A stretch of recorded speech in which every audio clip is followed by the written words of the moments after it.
Oke, kita mulai live sekarang. Halo teman-teman, selamat malam ya. Terima kasih kalau kalian masih menyimak acara ini. Nah, malam ini kami FIC akan mereview debat ketika kami berkunjung ke teman-teman Muslim untuk membahas masalah apakah benar Quran itu masih terjaga, karena menurut kami dari pihak Kristen ada ke apa ketidakaslian atau kontradiksi lah, bahwa sebenarnya itu mengklaim dari teman-teman Islam itu terjaga tapi bagi kita tidak. Maka pada hari ini kita akan membuat review itu untuk mempertajam apa yang kita pertanyakan ketika kita berkenan kepada mereka. Pada malam hari ini kita akan mengundang dua penanya yang waktu itu ada di dalam diskusi itu, yaitu satu Pak Citos Apologet dan Bro Frank Duran. Tetapi untuk pertama kali saya berikan kesempatan kepada Pak Citos Apologet untuk mempertajam atau mempersingkat apa yang ingin disampaikan pada diskusi itu. Silakan Bro Citos Apologet, waktu dan tempat saya berikan. Bro Citos. Shalom, Bang. Shalom, shalom. BTW, apakah bisa ditunjukkan videonya ya, Bang? Videonya, oke. Kamu mau tunjukkan videonya. Di menit yang keberapa, Pak? Jadi gini, kemarin saya ketika diskusi saya memang baru mengajukan beberapa poin, belum semuanya. Saya berharap nanti ke depan kita bisa lebih pertajam lagi pertanyaan-pertanyaan saya. Nah, sebenarnya ada beberapa hal yang kemarin tuh ingin saya tanyakan, tetapi karena ya kan namanya juga ada banyak teman kan, jadi nggak bisa. Ya. Betul. Ada banyak teman saya harus antri gitu kan. Nah, kita mulai dari saya kemarin tunjukkan seperti ini, bahwa Alkitab kitab saudara-saudara kita, yaitu teman-teman Muslim, mengatakan beberapa klaim, diantaranya seperti ini ya, bahwa tidak mungkin Al-Quran dibuat oleh selain Allah, ya kan? Tapi membenarkan kitab sebelumnya, menjelaskan hukum yang ditetapkannya, dan dikatakan tidak ada keraguan di dalamnya, bahwa ini berasal dari Tuhan semesta alam. Kemudian bagaimana sesungguhnya kamilah yang menurunkan dan kamilah yang benar-benar memeliharanya. Nah, kemudian ini juga ada beberapa ayat, tidak seorang pun yang dapat merubah. Ya, dicatat ya. Merubah ya. Ya, dicatat ya. Dan tidak ya, ada merubah. keraguan. Keraguan ini juga penting, tidak ada keraguan. Nah, kita belum akan cerita lebih detail lagi. Tapi baru sedikit aja ya, kita baru nyentuh bagian qiraat. Nah, ini juga dikatakan banyak hal yang pastilah mereka menemukan banyak hal. Nah, kalau ini bukan dari Tuhan, pasti menemukan banyak hal yang bertentangan. Oke kan? Nah, sekarang kita akan buka link apa sih kemarin yang aku share itu. Yeah. Ini aku giniin aja ya. Aku nyalain ya supaya bisa muncul. Ini udah masuk, udah belum, Bang? Sudah. Nah, ini contoh dalam GS 3146. Oke, tapi masih gambarnya masih hitam nih. Ya, lanjutkan. Coba. Oke, udah muncul belum, Bang? Sudah muncul, cuman masih hitam sih gambarnya. Kalau suaranya udah muncul, Bang? Belum, suaranya belum muncul. Oke, sebentar. Ini dari contoh GS 3146 ya. Aku buka dulu aja deh, sebentar. Karena nggak bisa diputar di di PowerPoint. Jadi coba saya buka supaya kemarin juga sudah saya tunjukkan di sana sih. Oke. Ini biar ini aja ya. Biar kita tunjukin lebih detail. Menarik ya teman-teman ya, kalau Quran bisa mengklaim seperti itu. Kalau kekristenan, kami tidak pernah mengklaim kitab kita itu sempurna dan Uh, Maksudnya kalau Alkitab itu kan memang ditulis oleh banyak penulis ya. Tapi kalau Al-Quran ini memang unik dia. Oke, ini ya Bang ya, Silakan. supaya bukan. Jadi ini memang data dari kitab kawan-kawan kita. Ya, ya, ya. Ini kan kotala, ya kan. Ya. Sementara di sini ada kutila. Kutila. Nah, kemudian itu yang versi kalun. Nah, kemudian versi wars juga dibacakan kutila.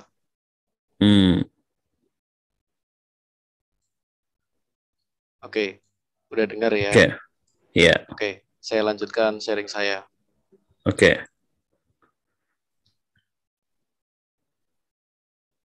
Nah, ini ada udah kelihatan belum? Sudah. Oke. Tulisannya apa nih, Bang? Apakah cuma masukin aja? Apa yang berbeda di situ? Oke, baik. Terima kasih. Jadi, apa yang berbeda di situ? Nah, yang berbeda di situ ada katala dan ada kutila. Yang ini artinya berperang. Yang ini artinya terbunuh. Nah, pertanyaan sederhana saya tanya ke teman-teman. Menurut teman-teman, ada perbedaan tidak antara berperang dan terbunuh? Boleh ada satu yang jawab? Silahkan. Ya pasti berbeda lah ya. Oke, terima kasih Pak In. Jadi sederhananya berbeda. Nah, ada pertanyaan besar di situ. Lalu, manakah yang sesungguhnya diwahyukan oleh Jibril? Berperang atau terbunuh?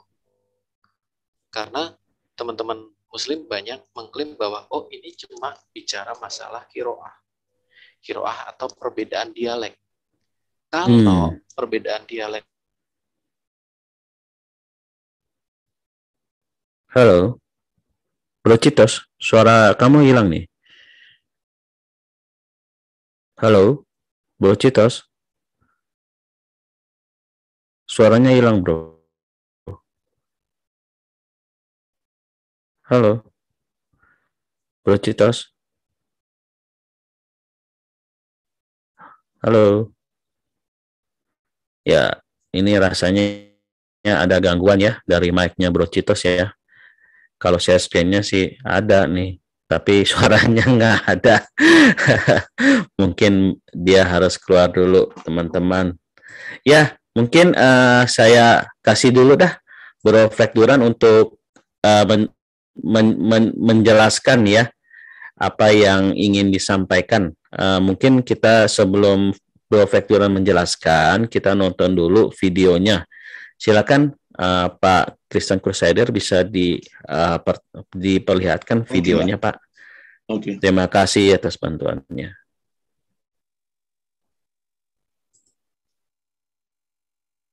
Ini hadisnya kan ini. Langsung ke ininya, pernah merintahkan untuk menulis mushaf. Lalu dia berpesan, jika sampai ayat ini, jagalah oleh kalian seluruh sholat ada dan sholat wusto, Al-Baqarah ayat 238. Maka beritahukanlah kepadaku ketika aku sampai ayat itu, aku lalu beritahukan kepadanya seketika itu pula dia mendiktekan kepadaku, jagalah oleh kalian seluruh sholat dan yang ada dan sholat wusto, yaitu sholat asar. Itu petasan ya, bagus, dan berdirilah kepada Allah nanti aja deh, dengan Pak penuh Bagus. Soalnya kepatuhan. Cita sudah itu lagi. Cita sudah balik. Ya. Oh, oke. Iya. Maaf, Oke, sorry. Oke. Sorry kepental aku tadi. Iya, kepental. Saya share screen ya, Bang. Sebentar. Ya, Pak Kristen Crusader bisa dicabut dulu share screen-nya. Terima kasih. Ya. Jadi tadi sampai ke pertanyaan nih. Menurut kalian nih, gimana yang asli diberitakan oleh Jibril ya, seperti itu? Iya, betul. Jadi ini lalu manakah yang diwahyukan oleh Jibril? Ya kan? Berperang atau terbunuh. Kenapa ini penting? Teman-teman suka mengatakan bahwa itu yang berbeda adalah kiroat. Kiroat itu adalah dialek, tetapi artinya sama. Nah, sementara di sini pembacaannya berbeda, artinya juga berbeda. Ini kita juga sudah mengatakan, tadi saya udah tanya berperang atau terbunuh itu, kalau misalnya berperang otomatis kan dia fighting ya. Kalau terbunuh itu dia nggak bisa pulang, nggak bisa balik karena udah terbunuh. Gitu kan. Nah, kemudian pertanyaan yang benar yang diwahyukan yang mana? Betul. Berperang atau terbunuh? Kenapa pertanyaan ini penting? Karena ada beberapa klaim. Betul. Bahwa kami benar-benar memeliharanya. Satu, tidak seorang pun yang dapat merubah kalimatnya. Lah ini udah berubah. Iya betul. Kemudian tidak ada keraguan padanya. Loh saya ragu, terus terang saya ragu. Saya orang awam, saya ragu. Yang benar yang mana? Itu kan keraguan. Nah, kemudian paslah kan banyak hal yang bertentangan. Nah ini ada salah satu dari banyak hal tadi. Ternyata ada pertentangan. Padahal ini adalah tantangan gitu loh. Ini adalah tantangan. Alkitab nggak pernah menantang kita seperti itu. Alkitab bedanya apa? Kalau Alkitab Allah benar-benar menunjukkan kuasanya. Tuhan bahkan ada dikatakan Tuhan berani diuji. Itu satu-satunya itu ada di dalam kitab Maleaki masalah perpuluhan. Tapi saya nggak mau bahas itu. Iya, jangan. Nggak usah. Kita bertaburan janji-janji bahwa nggak akan ada pertentangan. Ini bertaburan janji. Kami benar-benar memeliharanya. Loh, tapi kenyataannya terbukti atau tidak? Karena tadi di sini ada perbedaan makna, ada perbedaan arti, dan ada keraguan, dan ada pertentangan dalam dua versi ini. Nah, kita lanjut ya. Nah, Mas Yusuf PI memberikan bantahan seperti ini. Akar katanya kan sama. Loh, iya. Sekarang gini, madrasah itu misalnya kitab itu begitu madrasah itu begitu kita ada tambahan sedikit, itu juga berubah loh maknanya. Misalnya antara saya mungkin nggak ini ya, tapi begitu ada perubahan, ya maknanya juga udah beda. Seperti itu. Nah, meskipun ini tiga huruf ini akar katanya sama, tetapi begitu ada imbuhan, ada salah satu entah fathah kasrohnya berubah, ya berubah juga artinya. Maknanya jadi berbeda ya. Maknanya berbeda Pak, arti. Nah kemudian bagaimana itu bisa disebut dijaga, gitu. Kalau mohon maaf, ini terus kalau bukan tangan siapa? Kan ada sesuatu perubahan di situ kan. Nah ini berperang atau terbunuh, itu yang mana? Sebenarnya ini masih ada banyak lagi ya. Kemudian ada bantahan dari Bang Yusuf Qudsi kalau nggak salah ya. Beliau mengklaim bahwa perbedaan itu diakui dan punya nasab atau punya berasal langsung dari Nabi.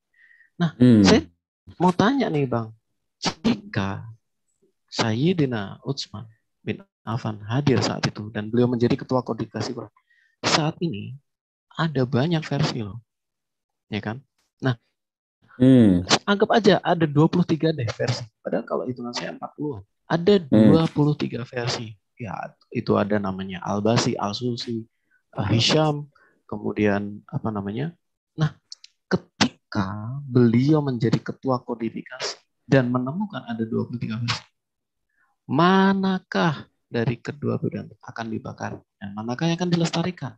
Ini harus dijawab. Ingat ya, beliau hanya meninggalkan satu versi loh. Hanya satu versi yang ditinggalkan pada waktu itu. Ini harus dijawab. Mana yang akan dibakar? Mana yang akan dilestarikan? Ketika kita ngomong 23 versi itu ya, teman-teman, pertanyaan besarnya mana yang akan dibakar? Nah, ini saya contoh beda ya. Ini contoh GS2 119, ini nggak saya buka aja. Ya, nggak usah ya. Karena nanti timbang error. Ya kan? Tapi linknya sudah ada ya, Pak In, sudah ada di. Ya, sudah. Ya, linknya di sana, Anda bisa buka di sana. Nah, ini juga ada nih. You will not be asked We have sent you, Muhammad. Ini di apa surat GS 2 119. 19. Nanti ya, ini ada perbedaan antara has dan was, dan ini sudah bicara meaning. Artinya ya. Arti, bukan cuma dialek, tapi arti. Yang pertama dikatakan kamu tidak akan ditanyai. Kemudian yang kedua apa? Kamu jangan bertanya. Do not ask. Nah, apa bedanya? Nah, ini ya. Kalau yang has menggunakan wala tus alu. Wala tus alu. Nah, ini ada alu ya. Nah, wala tus alu ini tidak akan diminta atau ditanya dalam bentuk pasif. Sementara wala tas'al, lam di belakang ini wala tas'al. Nah, ini berubah karena ada la, bentuk lam yang menjazmkan fi'il mudhari yang merubah kalimat bentuk pasif atau kalimat, misalnya kalimat berita itu diubah menjadi kalimat tanya. Nah, ini berubah menjadi jangan bertanya. Saya umpamakan kayak gini, ada orang misalnya diinterogasi gitu kan, apa namanya, kamu nggak akan ditanyain loh nanti, terus nanti gantian kamu jangan tanya. Nah, dua hal itu manakah yang benar-benar diwahyukan dan manakah yang akan dibakar oleh Utsman? Nah, ini ada perbedaan lain nih, saya nggak bahas sekarang ya. Oke. Dikatakan ini you say atau they say, kemudian ada juga he and we. Nah, ini ada, kalau teman-teman mau buka ini dari situs Muslim sendiri, muslimprophets.com. Ini ada sekitar 50-an perbedaan versi has dan was. Ini mungkin bisa diketik sendiri ya, itu memang dari sumber. Nggak apa-apa, ntar mereka bisa cari sendiri, ya. Ya, kemudian ada pengakuan jujur juga dari Yasir Qadhi bahwa ulama-ulama sampai ada salah satu ulama ya, saya nggak klik di sini, ada salah satu ulama yang 30 tahun menggeluti ini ketika dia ditanya sama siapa Muhammad Hijab, menggeluti ini dan mereka tidak bisa menemukan jawaban itu. Nah, ada berapa perbedaan? Nah, kalau di Hafswas tadi ada cuma mungkin sekitar 50-an ya. Ini sebenarnya apa sih ini? Sebenarnya ini jadi ini kurang jelas ya. Gimana ya? Aku kasih zoom aja deh, moga-moga kelihatan nih. Jadi ini pertama kali jadi ada 7 varian. Jadi ada yang dikirimkan oleh Utsman ke Mekah, Madinah, Suriah, ke Kufa, Irak, dan ke Basra. Nah, ke Kufa ya, aku cuma ya, ini ada 7 varian. Nah, kemudian 7 varian ini pecah lagi. Nah, ini ada pecahan lagi. Masing-masing mengambil murid. Ini muridnya dari Abdullah ibnu Sa'ad itu ada muridnya menjadi Al-Basi, kemudian KNBL. Nah, dari Said tadi ada Wars, ada Kalun, kemudian dari Ibnu Subah ada Hisham, ada Ibnu. Nah, ini apa sih yang merah-merah ini? Yang merah-merah ini, angka-angka ini adalah varian perbedaan dengan versi ini. Hafs ini yang mayoritas di bawah. Ya. Jadi ada yang sampai 5.000, ada sampai 500. Ini bahkan dari satu guru. Menarik ya. Ada perbedaan varian sampai sejauh itu. Nah, kemudian teman-teman kan selalu mengatakan, oh ada 7 bacaan. Tapi pada kenyataannya lebih dari 7 bacaan. Nih. Ini kan ada 7 bacaan. Nah, kemudian ada ya? Dalam artian dialek ya? Bacaan Bang. Jadi ada bacaan. Bacaan sama dialek beda ya? Qiraat. Oke. Qiraat 7 ya, qiraat 7. Kemudian ada qiraat 10. Jadi ada tambahan 3 lagi dari Abu Amar, dari Medina, kemudian Yakub Al-Hadrami ya kan? Mm, Terus mm, kemudian Kalab al-Basrah. Nah, kemudian ada tambahan lagi. Jadi ada kiroat ini yang 10 ya. ya, terus ada 4 Mm, tambahan mm, 4. Jadi kiroat 14 gitu. Nah, wow. ini ketika di total ini baru kita ngomongin yang 23 versi ya. Itu ada Mm, 60.000 varian terhadap Hafs. wow. Ini. Ini bukan masalah kecil loh, Bro. Teman-teman. Mm, Kenapa? mm, Karena coba kita lihat di sini. Ini ya, tadi saya ulang ya. ya. Manakah yang diwahyukan dari 23 versi? Nah, kemudian kalau ada perubahan, bagaimana itu bisa disebut dijaga? Ya. Terus bagaimana kita tahu bahwa ini benar-benar terpelihara, bahwa tidak serama merubah kalimatnya, tadi ada perubahan, bagaimana tidak ada keraguan padanya? Pastilah banyak pertentangan. Hey man, ini ada 60 versi loh. 60.000 varian perbedaan. Oke. Terus Ya. yang terakhir ini Bang, nanti biar disambung sama Bro Duran. Ya. Pertanyaan besar nih, pertanyaan. Ini pertanyaan untuk kita renungkan bersama ya. Ini kita sama-sama merenung. Bagaimana Tuhan bisa menjamin kita masuk surga? Kalau janji supaya kita terjaga bahwa tidak ada keraguan, tidak ada perubahan, tidak terbukti. Saya ulangi ya. Menarik. Saya ulangi. Ya. Bagaimana Tuhan bisa menjamin masuk surga? Kalau janji menjaga supaya kitabnya tidak ada keraguan, tidak ada perubahan, tidak ada pertentangan, tidak terbukti. Aku nggak duar kayak siapa itu kawan. Oke ya, tapi saya sampaikan apa adanya, saya sampaikan bukti-bukti jujur, saya sampaikan ya memang ada perubahan gitu. Ya kita harus bicara hati nurani dong. Iya, iya. Iya nggak, Bang, teman-teman. Iya nggak, kita harus bicara hati nurani nggak? Benar nggak ada perubahan di situ? Benar nggak ada perbedaan di situ? Biar mereka yang menyimpulkan. Biar mereka yang menyimpulkan. Siap, Bang. Kita tidak bisa berbicara apa-apa. Bang. Maaf? Ada satu lagi. Tadi soal vers kemarin dibahas juga soal Slayer. Prince Slayer kan mengatakan, oh nggak bisa, perbedaan tuh nggak kayak gitu, Bre. Perbedaan tuh nggak kayak gitu. Perbedaan tuh dia nunjukkan varian di dalam kitab kita. Langsung saya tunjukkan.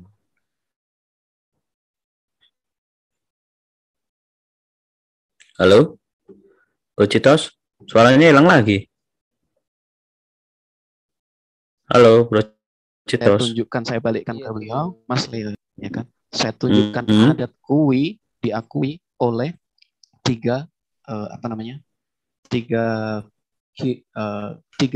penghafal di saat ada 3 mushaf yang dia salah satunya oleh Ubay bin Ka'ab sama Abu Musa, sama satunya lagi saya lupa. Di situ mencatat ada 2 surat tambahan, yaitu surat Al-Hal dan Al-Haf. Itu gimana? Langsung Slayer-nya diam. Slayer-nya nggak bisa menunjukkan. Kenapa? Karena kitab kita itu kan nggak kayak orang ngeyakinin ini loh, gue bener-bener jaga loh, gue bener-bener ini. Enggak, kitab kita nggak kayak gitu. Betul, setuju saya. Memang kitab kekristenan itu tidak pernah mengklaim seperti itu. Iya, kita tidak benar atau tidaknya bukan berdasarkan hal-hal itu, tidak. Tetapi benar tidaknya kita di dalam kekristenan adalah apa? Kita melihat janji Tuhan yang tergenapi hari demi hari. Misalnya kita bicara Mesias, Kejadian 1, 2, 3, itu udah muncul janji Mesias. Kemudian diulang lagi. Nah, itu beda zaman, beda penulis, tapi satu message. Satu nafas. Mesias. Iya, betul, Pak. Nah, sementara ini tadi kita melihat ada perbedaan, ada keraguan, dan dan janji-janji itu mohon maaf bagi saya secara hati nurani saya bicara. Sekarang kita bicara hati nurani. Terjaga atau tidak? Itu pertanyaan. Ya, pertanyaan Saya kepada Anda, kepada teman-teman masing-masing ya, yang menonton. Ya, terima teman-teman. Dan bagi ya. saya sendiri, terakhir ya Pak, Ya. bagi saya sendiri terakhir. Saya ketika saya sudah janji dan saya tidak bisa penuhi, bagaimana saya bisa penuhi janji mengenai surga nanti? Ya. Oke, itu saja Bro Terima Citos. kasih Pak. Terima kasih. Ya, teman-teman, tadi Bro Citos sudah memberikan fakta dan data. Bagaimanapun itu terserah teman-teman, bagaimana Anda menanggapi. Tetapi kami dari pihak Kekristenan, kami menanyakan itu karena bagi kami itulah adalah fakta dan data yang harus teman-teman pikirkan dan teman-teman selamilah apa yang teman-teman percaya, kira-kira seperti itu. Nah, terima kasih Bro Citos atas waktunya. Kita akan lanjut ke Bro Frekduran. Mungkin kita bisa ulang videonya dari Pak Christian Crusader. Ya. Oh, ada mau tambahkan? Enggak. Kemarin kan saya ada share itu ya. Hadis yang biar dapat dulu nih poinnya. Oke. Baru nanti kita itu. Oke. Gimana? Nah, kan kemarin kan saya ada tampilin At-Tirmizi 2908 ya. Ya.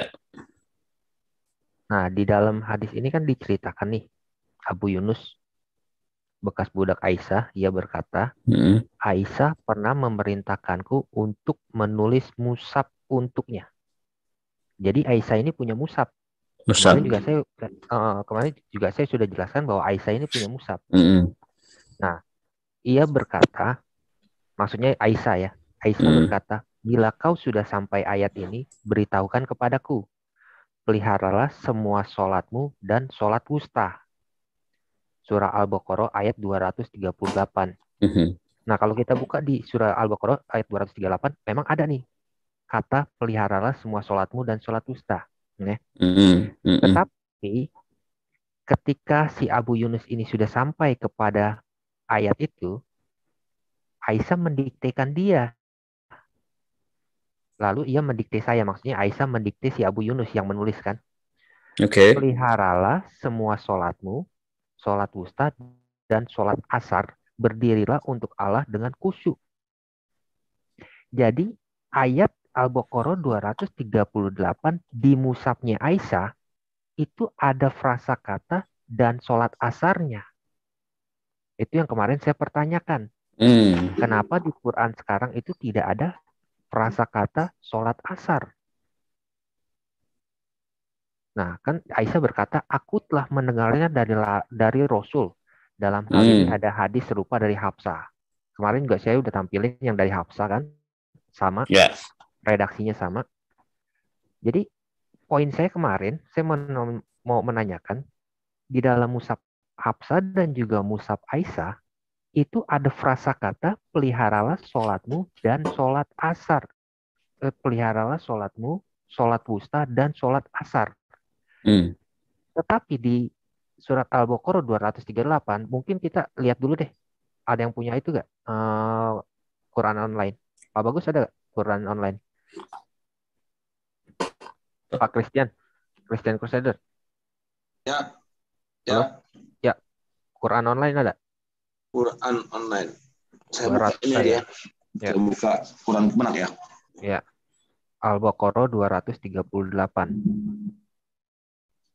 Emang seharusnya kemarin tuh saya begitu seharusnya saya kasih lihat dulu ayatnya, baru saya kasih lihat hadisnya biar mereka benar-benar nangkap. Tapi saya lihat alurnya itu mereka awal-awalnya kurang nangkap, kurang bisa mengerti poin yang mau saya sampaikan. Coba Pak Bagus. Al-Baqarah 200. Al-Baqarah 200. Surah berapa tuh Al-Baqarah itu? Surah 2. Surah kedua. Surah 2. Surah 2 ayat 238. Karena kemarin terus terang agak ini juga ya. Kayak dikejar waktu juga kan. Ini sudah. Ya. Di ayat 238. Nah, kan ayat 238 kan dikatakan, peliharalah semua sholat dan sholat wusta. Tetapi tidak ada kata dan sholat asarnya. Tetapi di Mushaf Aisyah dan Mushaf Hafsah itu ada tertulis.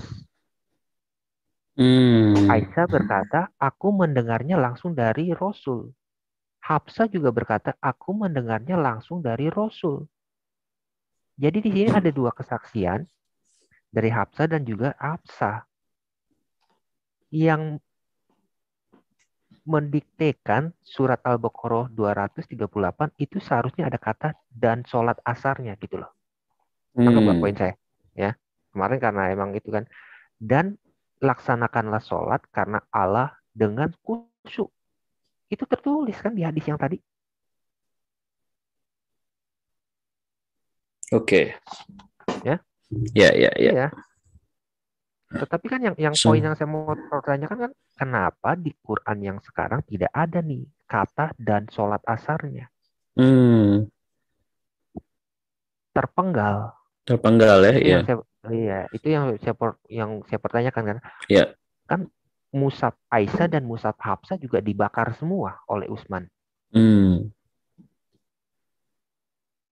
Oke. Apakah Utsman ada merevisi atau bagaimana? Kemarin kan saya mau bertanyakan seperti itu poin saya. Oke. Gitu. Nah, bisa ditampilin nggak Pak Bagus yang video kemarin tuh Pak Bagus yang tadi di menit 1 jam 17. Ya, thank you.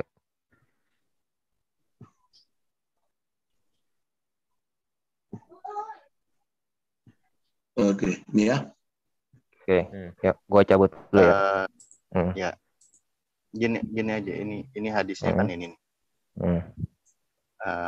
Langsung ke ininya, pernah memerintahkan untuk menulis mushaf. Lalu dia berpesan, jika sampai ayat ini, jagalah oleh kalian seluruh sholat yang ada dan sholat wusta. Al-Baqarah ayat 238. Maka beritahukanlah kepadaku ketika aku sampai ayat itu, aku lalu beritahukan kepadanya seketika itu pula dia mendiktekan kepadaku, jagalah oleh kalian seluruh sholat dan yang ada dan sholat wusta, yaitu sholat asar. Itu batasan dan berdirilah kepada Allah dengan penuh kepatuhan. Maksudnya di sini sholatnya. Cukup ya. Aku mendengar ini dari Rasulullah. Bagus, cukup Pak Bagus. Ya ini, contoh ini ayatnya ini. Ya, itu Sahih Muslim. Nah, ya. Nah, kemarin si Alif mencoba mendrive bahwa sholat wusta itu adalah sholat asar. Karena dia memakai hadis Sahih Muslim. Hadis itu juga saya yakin dia dapat dari link yang saya beri juga, yaitu tentang Hafsah dari Muwatta Malik. Nah, coba kita lihat ya. Kita pelajarin. Oke. Karena pada awalnya saya sudah kasih tahu bahwa hadis Muslim itu terjemahannya kurang tepat. Kenapa saya yakin terjemahannya kurang tepat? Nanti ya kita lihat.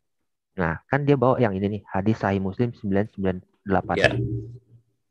Ya. Memang benar, tidak diterjemahkan oleh penerjemah hadis ya. Itu memang ada kata yaitu sholat asar. Jadi seolah-olah mau mengasih tahu sholat wusta itu adalah sholat asar. Tetapi ada yang perhatiin nggak kalau yaitu sholat asarnya dikasih tanda petik?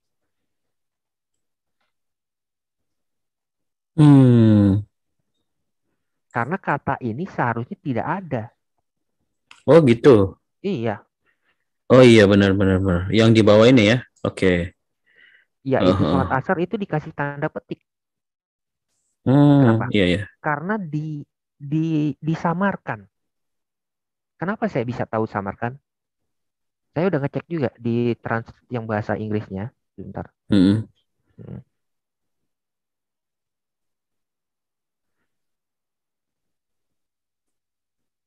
Saya pakai Muflihun aja lah. Nanti habis Muflihun kita ke sunnah.com. Jadi mereka juga belajar kan. Nah, kalau sunnah.com itu bukan hadis yang palsu-palsu ya. Nah, nomor hadis memang berbeda ya antara terjemahan Inggris dan terjemahan Indonesia. Nah, di dalam muflihun.com itu tertulis Sahih Muslim 629.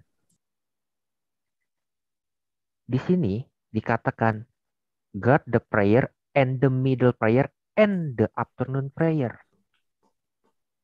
Karena wusta itu kan disebutnya kan middle prayer kan. Kalau asar itu disebutnya afternoon prayer. Nah, di sini kan tertulisnya jelas sama kayak yang Tirmizi tadi yang saya bawain. Jagalah semua sholatmu dan sholat wusta dan sholat asar. Jelas kalau di terjemahan bahasa Inggrisnya kan sama persis. Ya, persis. Ya. Nah, kemarin si Alif itu saya nggak tahu. Kalau dia bisa Arab berarti dia berbohong. Karena apa? Karena dia mau mendrive seolah-olah sholat wusta itu adalah sholat asar.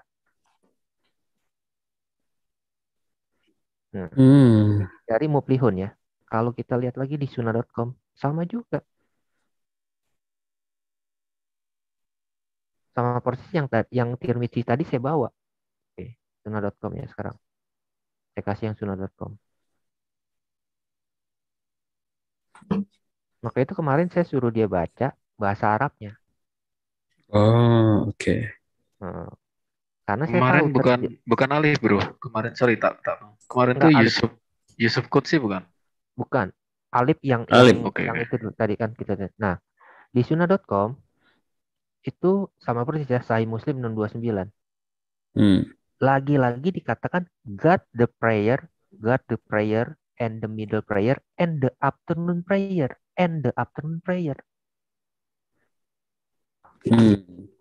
Jagalah semua sholatmu dan sholat wusta dan sholat asar. Bukan sholat asar. Di awal itu saya udah kasih tahu. Di awal kalau dilihat diulang lagi, itu saya udah bilang Sahih Muslim itu ada terjemahan yang kurang tepat. Saya katakan kurang tepat ya.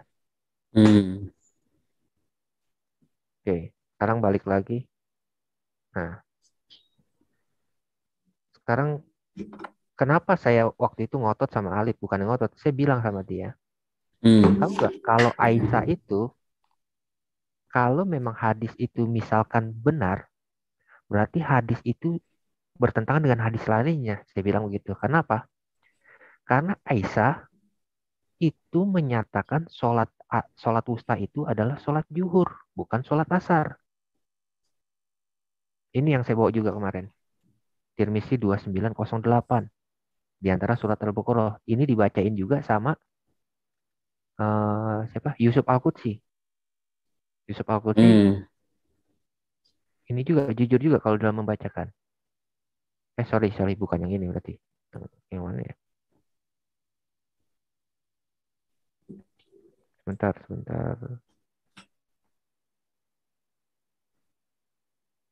Tentang yang saya bawa satu lagi.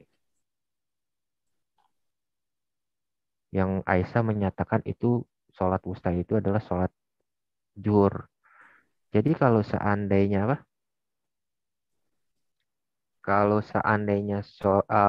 Sahih Muslim itu benar, berarti hadis yang lainnya tabrakan dong. Tirmizi. Bentar. Saya kemarin bawa Tirmizi. Menarik ya. 167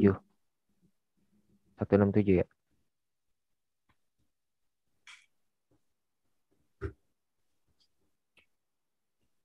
Share screen-nya belum berubah nih, bro. Belum ya? Oh ya. Belum. Ganti. Bentar.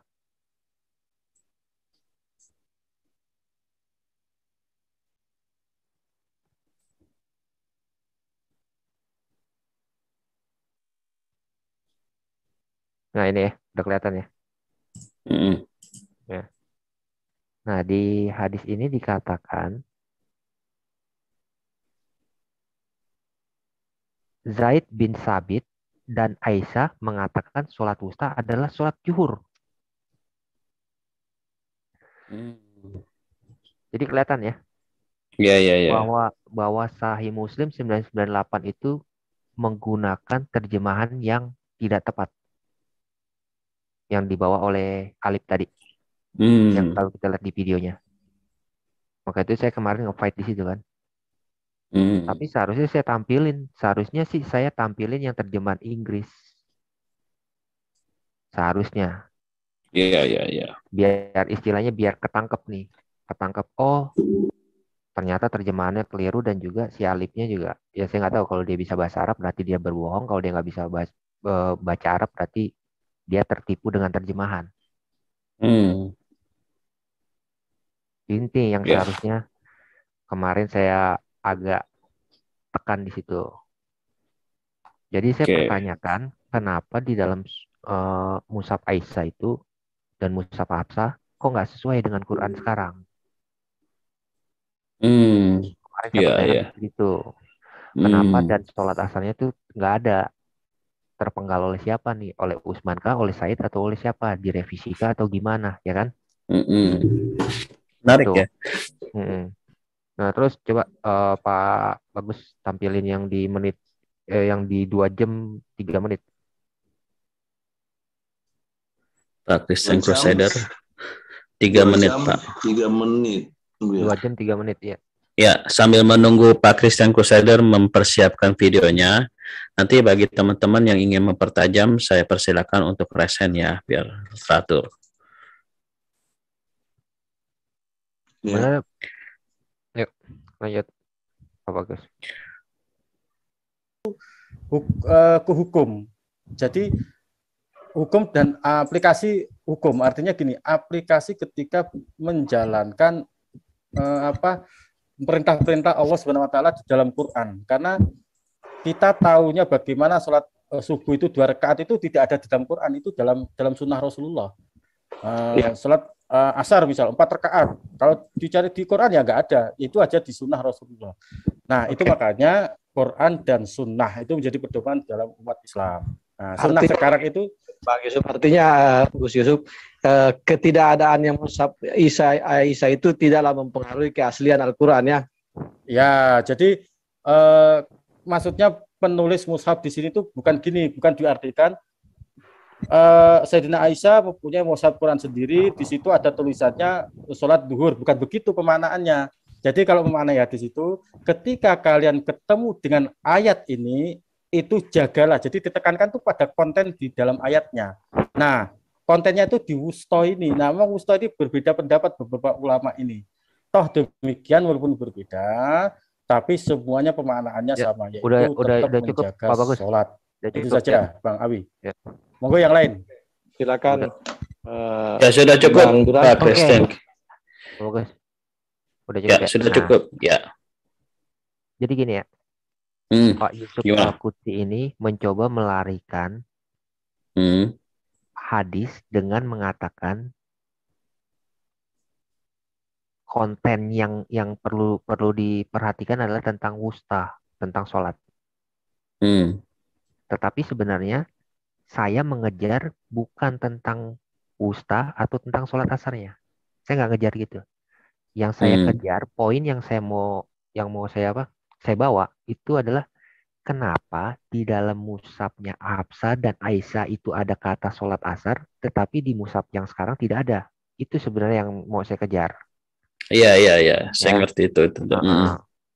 Jadi karena saya pikir juga ya Pak Yusuf Al-Qudsi juga bicara sopan, terus ya istilahnya mau menjelaskan lah. Jadi makanya itu saya nggak mau terlalu, ya namanya juga kan kita dialog kan. Ya. Terlalu kayak semacam menusuk gitu loh.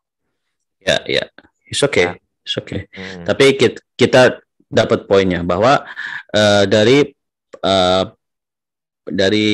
rangkaian yang dijelaskan oleh Pak Frank Duran di sini, ini dari pihak kami, dari pihak Kristen juga ingin mempertanyakan kalau seperti ini, apakah memang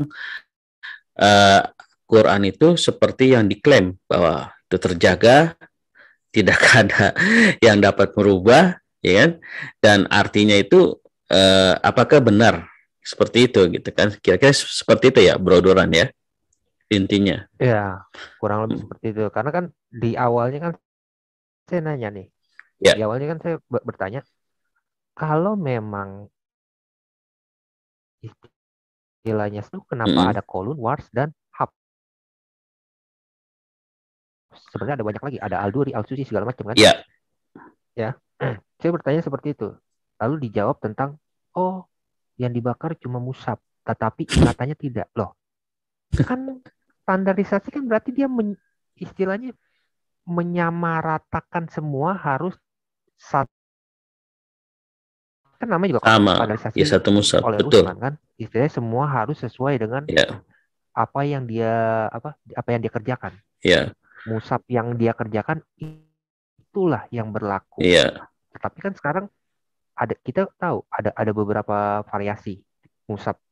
Hafs beda dengan Wars. Ya. Beda juga dengan Al-Duri, beda juga dengan Al-Susi dan lain sebagainya. Gitu. Betul. Ya, biarlah. Saya juga bilang kalau untuk membahas ini nggak bisa waktunya cuma 1 jam, 2 jam. Emang ini agak panjang kalau bro. Ya, halo. Iya. Oke. Jadi kalau aku gampang logika dulu cuma gini. Pernah aku bicara dengan Dani yang katanya bahwa Qurannya yang benar itu ada di atas loteng. Mungkin teman-teman kenal ya Dani siapa itu. Dan di situ adalah dikatakan Qurannya gundul, kitab gundul. Aku nggak tahu, belum ada apa namanya kiroahnya, apa namanya yang AIUM-nya itu kan ada 9 ya, aku baru lihat. Nah, kenapa sekarang ada? Berarti kan diedit, ditambah-tambah. Itu aja logika aku. Logika gak pertama di situ. Tapi kalau penjabaran kayak teman-teman ini, waduh, tambah wawasan, tambah masuk. Wah, ngeri juga ya. Itu aja lah dari aku. Logika awal untuk para pemirsa, kalian pikirlah. Yang dulunya gak ada kiroahnya, sekarang kok ada. Yang dari gundul, gundul kok ada. Siapa yang ngasih ya? Siapa yang tambahkan? Logika itu gitu aja. Ya, logika sederhana. Terima kasih Bro Domba. Ya, gimana? Ada lagi yang ingin menambahkan? Silakan, Bro Scott mungkin. Nih, sudah lama dia nggak hadir di FIC. Apa kabar Bro Scott?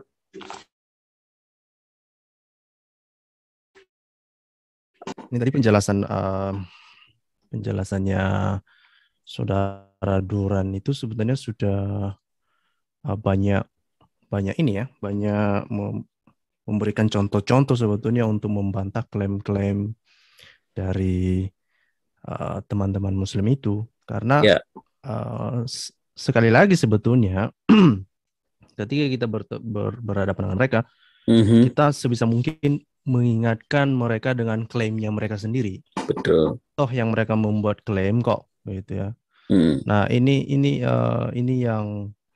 yang selalu ada juga di dalam pikiran saya.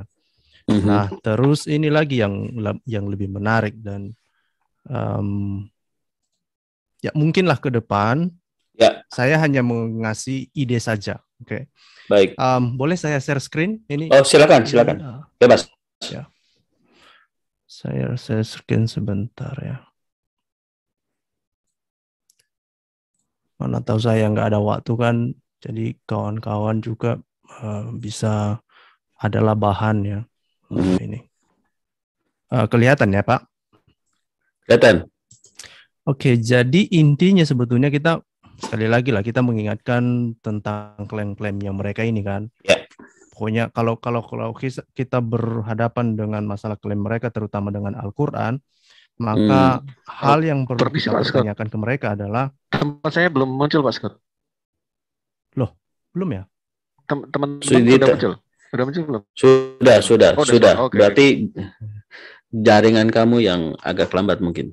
Ya, silakan Scott, teruskan. Jadi khusus mengenai tentang kelestarian Al-Quran ini, kita harus sebisa mungkin mengingatkan klaim-klaimnya mereka, bilang itu nggak pernah berubah begini, semua sama satu seluruh dunia ini, klaim-klaim para scholar Muslim lah yang hebat-hebat. Nah, tetapi kita harus sebisa mungkin mengingatkan mereka tentang ada hal yang sangat penting di sini. Di proses pemilihan Al-Quran itu sendiri. Ini coba perhatikan ini. Kelihatan ya? Ya. Nah, di proses pemilihan Al-Quran itu ada yang disebut dengan bacaan 7+3. Recording in progress. Abu Amir Ibnu Al-Ala, termasuk yang ini, yang Al-Kisai, Hamzah, macam-macam lah ya. Yeah. Nah, pertanyaannya adalah di mana Quran yang mereka punya sekarang itu, yang versi Hafiz. Oke, very interesting. Di mana? Nah, terus kita akan melihat selanjutnya. Kalau kita melihatnya justru itu muncul di kemudian hari. Jadi masing-masing dari 7+3 ini muncul 2 versi lagi. Misalnya dari versi Nafi itu muncul Kalun dan Wars. Kemudian dari versi Ibnu Katsir muncul 2 lagi, Al-Bazi, Kunbul. Sama seperti juga Abu Amir muncul Al-Duri sama Al-Susi. Nah, dari mana Hafs muncul? Itu dari Asim. Oke. Nah, pertanyaannya adalah, bukankah pewahyuan itu turun di Medina Mekah? Ya kan? Iya. Pertanyaannya, kenapa yang versi Hafs yang dipilih bukan dari Medina atau Mekah? Ini Medina yang Nafi. Ya. Terus yang mana lagi? Ini yang Mekah. Mekah itu Ibnu Katsir, Al-Maki. Ya kan? Kenapa bukan itu yang dipilih? Justru yang dipilih adalah Hafiz yang asalnya itu dari Kufa. Kufa itu jauh sekali itu dari Medina Mekah, itu sebelah utaranya Arab. Oh. Oke. Nah, ini muncul yang warna ungu ini muncul setelah dipilihkan pada tahun 15, pada abad ke-15. Itu dilanjutkan pemilihannya oleh Al-Jazari yang 1429 ini gitu. Jadi jauh proses kanonisasi itu jauh berkembang. Oke, jadi pertama apa yang kita lihat di sini bahwa kita harus bertanya kenapa yang dari Kufa yang dipilih bukan yang dari Medina Mekah. Yang pertama. Yang kedua yang lebih menarik sebetulnya saya terus skip ini sebetulnya saya membiarkan orang si Zuma atau si Kores itu si Triun Saler itu ngomong apa-apa kan mengatakan ini Al-Qur'an ini dari Tuhan. Nah, perhatikan siapa yang memilih bacaan ini pertama 7+3 ini siapa? Ibnu Mujahid pada abad ke-10. Pertanyaannya, apakah Ibnu Mujahid mempertimbangkan Al-Quran ini semua sebagai firman Tuhan? Lihat apa yang kita temukan. Justru Ibnu Mujahid tak pernah mempertimbangkan Al-Quran itu sebagai firman Tuhan. Dia hanya menganggap itu sebagai hukum-hukum. Perhatikan ini. Bukan hanya Ibnu Mujahid, tapi sejak zaman Utsman, Al-Quran itu tidak dipandang sebagai pewahyuan dari Tuhan. Tidak. Perhatikan ini, kanonisasi pertama pada tahun 652 masa Utsman, kalau Quran itu dipandang sebagai sesuatu yang sangat sakral, itu poin dari Tuhan, tidak mungkin dibakar lah. Tidak mungkin. Kalaupun itu dibilang ini berbeda versi, tetapi apapun ceritanya, faktanya bahwa Al-Quran versi Ibnu Mas'ud mengalami penganiayaan. Dan Ibnu Mas'ud itu adalah seseorang yang menghafal Al-Quran sampai 70 surah. Dia sangat terkenal. Makanya Muhammad mengatakan, dengarkan orang ini. Ada 4 orang kan, Ibnu Mas'ud. Saya lupa yang lain itu. Oke. Nah, terus ini Ibnu Mujahid ini pada abad ke-10 ya, itu inilah yang memilih. Oke. Inilah yang memilih. Nah, kalau kita lihat, ini perhatikan. Ibnu Mujahid pada abad ke-10 ini never consider them divine nor from Muhammad. Jadi tidak pernah dia menganggap itu pewahyuan dari Tuhan. Bahkan dia tidak percaya itu dari Muhammad. Padahal dia yang memilih itu. Padahal dia yang memilih melalui otoritasnya lah. Nah, kalaupun kita berbicara otoritas, sekarang pertanyaannya, siapa yang memberikan dia otoritas untuk memilih bacaan 7+3 itu? Nah, ini yang kadang-kadang saya mendengarkan ada Ustadz NB Nasution, kemudian kadang-kadang saya mendengarkan si Alwan juga menjelaskan, ini masalah kiraat ini, kenapa muncul Kalun, kenapa muncul Al-Duri, itu masalah kiraat, bacaan. Oke, pertanyaannya, siapa yang memberikan otoritas kepada Ibnu Mujahid mengatakan bahwa inilah versi yang bisa diterima? Tidak ada. Tidak ada ya. Nah, apa yang dikatakan oleh Ibnu Mujahid justru dibilang dia dikatakan di situ bahwa dia hanya memandang Al-Quran yang dia pilihkan itu hanya sebagai sekedar hukum-hukum saja, mudahib, ya. Dan ini makanya dipandang sebagai sesuatu yang dari manusia, itu hanya sekedar invention manusia, ya gitu.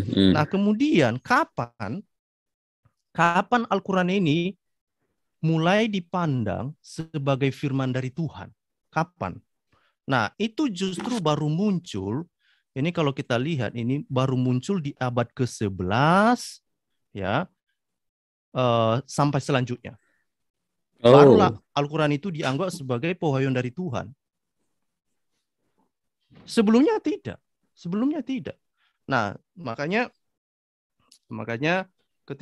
ketika saya sendiri ya, kalau mendengar misalnya banyak teman-teman muslim bilang, oh ini Al-Quran pewahyuan dari Tuhan. Ya, kata siapa dulu? Itu kata-kata ilmuwan, kata-kata para scholar Islam, atau setidaknya kata-kata para ulama abad ke-11 lah. Tapi ulama sebelumnya enggak juga gitu. Nah, kalau mereka membicarakan tidak bisa begitu.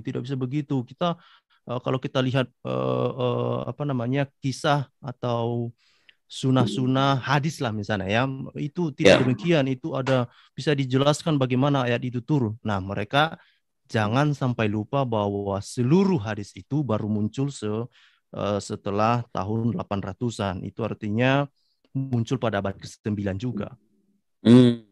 Jadi ketika mereka mengatakan, oh tidak, bahwa itu turun kepada Muhammad. Oh, mereka harus ingat sekali lagi, hadis ini saya tunjukkan ya. Sebentar.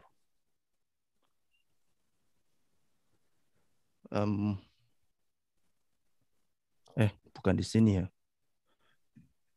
Oke, intinya hadis muncul pada 823-an lah, kira-kira gitu ya. Itu yang pertama kan, yang Al-Bukhari ya. Yang Al-Bukhari itu baru muncul 823-an sampai ke atas. Nah, terus tafsir yang pertama misalnya kita melihat misalnya Tabari misalnya. Tabari itu muncul 923-an gitu. Nah, sangat jauh.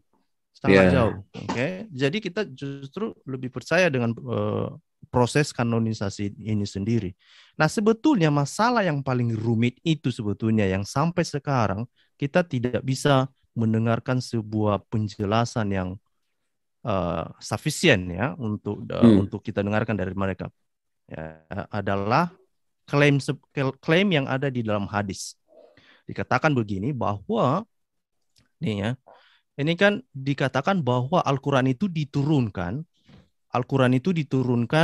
kepada Muhammad dalam 7 ahruf.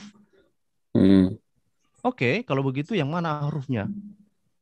Yang mana 7 ahruf itu? Ya kan? Nah, kemudian pada masa Utsman itu dibakar. Yang mana yang dibakar? Ahruf yang mana yang dibakar? Faktanya pada masa Utsman itu yang diterima adalah hanya Al-Quran yang berdialek ini, Quraisy kan?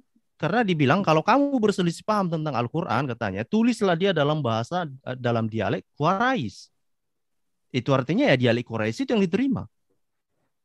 Ya kan? Pertanyaannya, apakah ahruf itu ada dialek atau apa lagi? Gitu. Nah, itu juga nggak bisa ditelusuri. Yang mana? Dan apakah yang dibakar oleh Utsman itu, faktanya adalah Utsman hanya menerima satu versi. Itu intinya. Tetapi kan ketika diturunkan kepada Muhammad, dia bilang 7 dialek, 7 ahruf lah pokoknya. Kemana itu semua?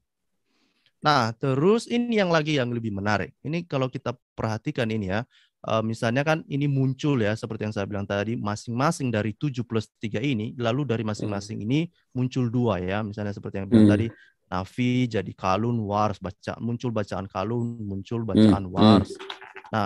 Nah, permasalahan lagi adalah kalau kita lihat varian teks. Nah, ini kan yang selalu mereka bilang selama ini, mereka bilang dalam kekristenan, ini Alkitab ini banyak varian teksnya. Wah, kalau bagi saya sendiri ya, varian teks itu nggak masalah sebetulnya. Tetapi permasalahan timbul bagi mereka karena klaimnya mereka.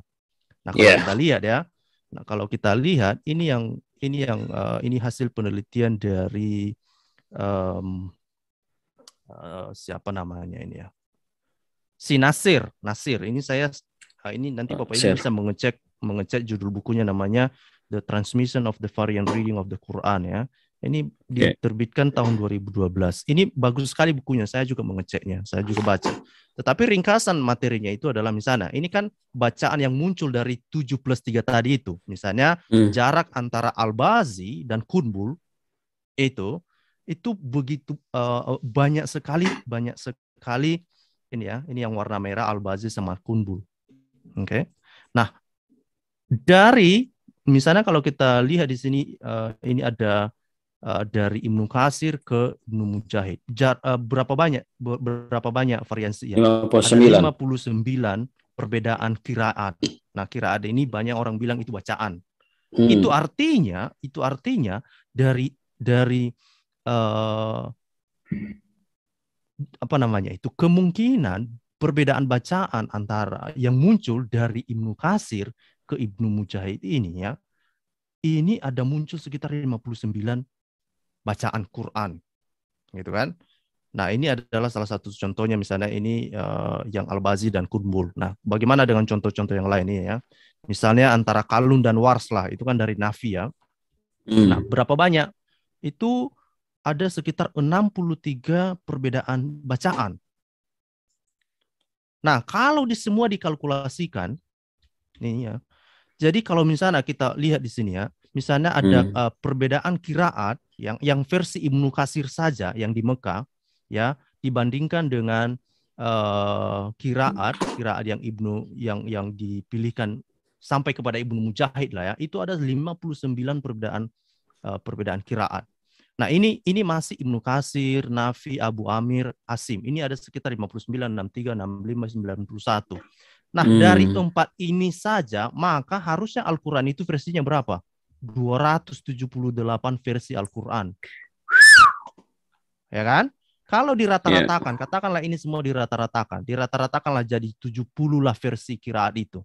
Maka dari 10 qiraat, karena 7+3 tadi kan, maka 10 qiraat kalau dikali 70, maka bisa kemungkinan besar ditemukan ada 700 perbedaan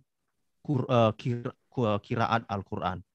Saat ini baru ditemukan 37 versi Al-Quran itu.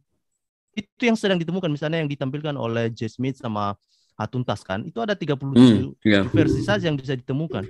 Tetapi ketika ini ditelusuri dengan metodologi ilmiah, nah ini baru ketahuan, ini perbedaan qiraat ini jauh lebih banyak dan kita tidak tahu kemana. Makanya sekali lagi, bagi kekristenan masalah varian itu bukan sebuah masalah besar, itu wajar. Betul. Itu penerjemahan kan. Nah, tetapi bagi mereka menjadi masalah karena klaim-klaimnya mereka, gitu. Nah itu saja yang mau saya tambahkan dari situ. Nah, tadi mengenai perbedaan itu. Ini juga sudah banyak ya, dan saya pikir tadi sudah dikasih contoh-contoh lah. Itu saya pikir bagi saya tambahkan. Itu sajalah dari saya, Pak Hin.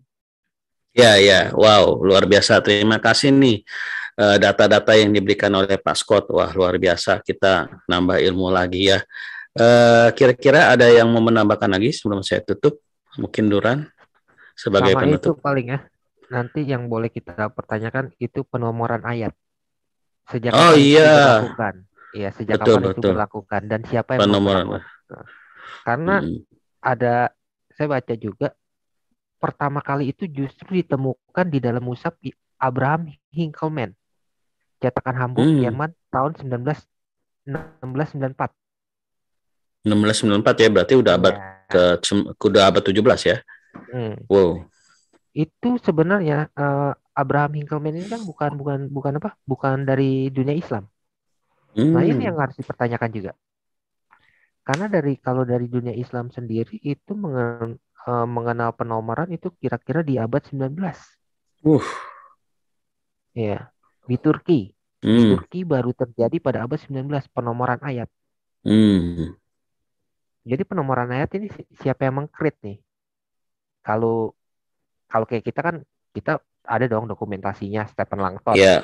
Ya kan, Stephen Langton itu kira-kira di abad 13 lah. Mulai ada penomoran ayat sama perikop sama pasal. Nah, di mereka kalau mereka bilang Al-Quran terjaga dari awal sampai akhir. Nah, kita boleh pertanyakan tuh nanti ke depan. Ya, Penomoran ya, ayat siapa yang mulai nih pertama? Hmm. Terus kenapa ada perbedaan ada perbedaan di antara ulama mereka? Masing-masing mazhab itu berbeda juga di dalam jumlah ayat. Ya, menarik. Masing-masing mereka berbeda, ya. Jumlah ayatnya berapa berbeda semua. Enggak seragam. Baik. Wah, ini ada terakhir nih. Pak Kapten Apologet, silakan Pak. Waktu dan tempat saya berikan. Iya. Coba bantu gua share screen link yang ada di itu dong.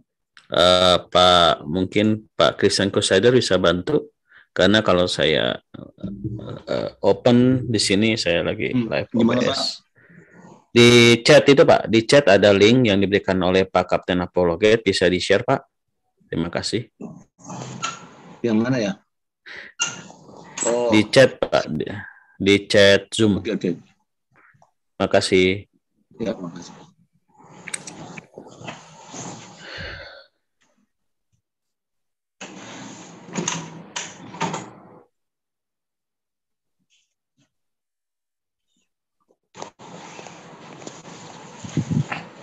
Ya ini gua nggak menyimpulkan ya, gua hanya bertanya